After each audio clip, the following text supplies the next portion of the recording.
Hei og velkommen til denne siste utgaven av Rektorsrom.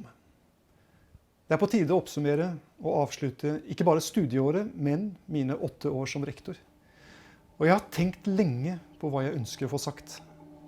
Men hvordan oppsummerer man egentlig 8 år på 5 minutter?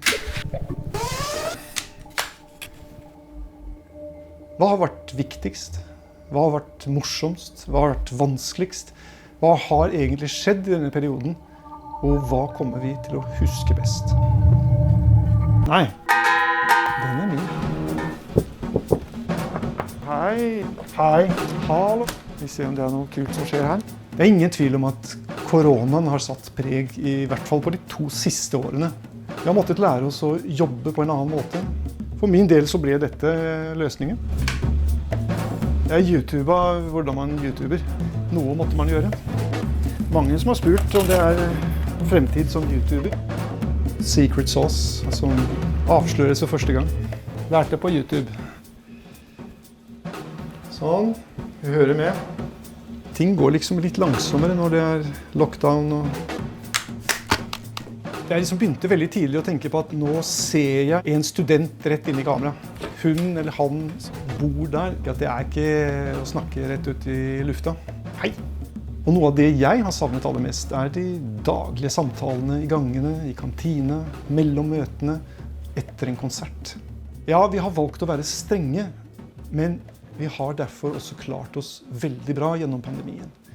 Skolen har stort sett vært åpen. Øving og individuell undervisning har blitt skjermet. Vi har gjennomført hundrevis av eksamenskonserter. Og vi har faktisk ikke hatt et eneste tilfelle av smitte knyttet til noe av dette.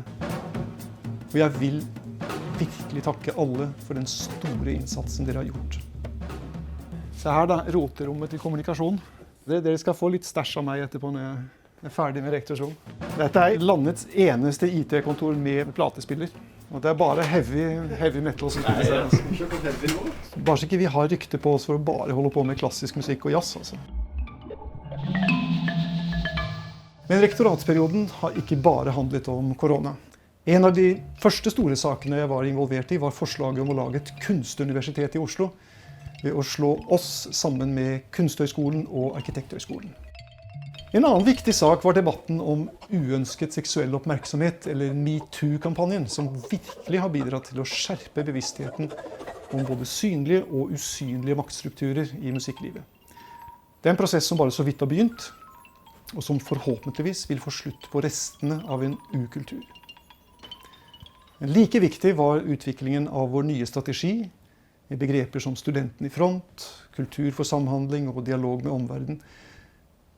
Den har gitt retning til mange viktige prosesser, og blir stående som en rettesnor også for det kommende rektoratet. Jeg håper det blir plass til flere sånne debatter fremover, og at de blir møtt med like stor åpenhet, engasjement og ikke minst vilje til dialog. Nå skal jeg gjøre et grep her med å prøve å kaste den på gulvet. Funka ikke!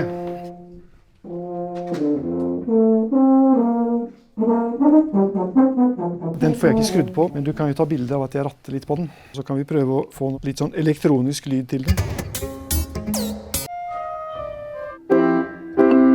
Det er også mye viktig som har skjedd i bakgrunnen, uten å få like stor oppmerksomhet.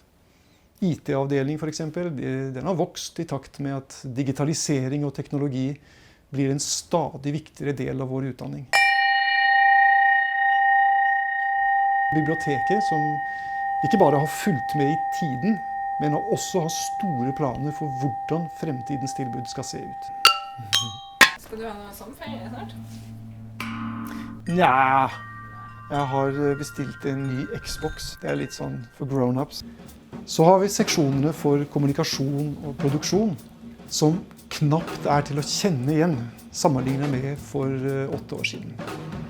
Det gjenspeiler at NMH har blitt en synlig og aktiv stemme i samfunnet, som kan by på alt fra forskningsprosjekter til fengselskonserter, fagdager, podcaster, tidsskrifter, symposier, Serendip, Sonisk hage, Jøsblått, Rå. Vi har fått lyden av Musikkhøgskolen til å bli hørbar også utenfor våre vegger. Og parallelt med dette har vi etablert nye... Nei, det har vi ikke. Vi starter på nytt her. Og parallelt med dette har vi utviklet nye studier, økt antall studenter og etablert en helt ny kunstnerisk doktorgrad. Vi har også styrket vårt internasjonale arbeid og utviklet samarbeidsprosjekter i Georgia, Australia, India, Italia, Tyskland, Kina, USA og Sør-Afrika.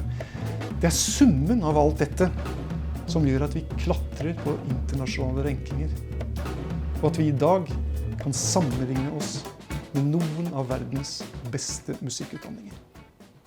Nå har jeg akkurat skrytt av internasjonalt kontor på siste rektors rom. Her har vi da prosjekter der og der, overalt. Jeg er stolt av hva vi har oppnådd, og takknemlig for den innsatsen dere alle har lagt ned for å få det til. Jeg vet at tempoet har vært høyt, og at særlig den siste tiden har vært tung. Og nå tok faktisk batteriet slutt. Og at særlig den siste tiden har vært tung. Jeg håper derfor at det blir litt restitusjonstid fremover. Og oppsummerer 8 år på 5 toner. Og at dere kan møte uthvilte til et nytt studieår i august. Men jeg vet også at det nye rektoratet har store ambisjoner, og håper dere alle vil støtte dem i like stor grad som dere har støttet meg. Så tusen takk til dere alle. Takk til seksjonsledere, studieledere, styremedlemmer, SUT-ledere og studentrepresentanter. Takk for at dere har stått på, og for at dere har gjort dette til en fantastisk, lærerik og inspirerende reise. Nå er det på tide å gi seg. Takk for i år, god sommer, og takk for meg.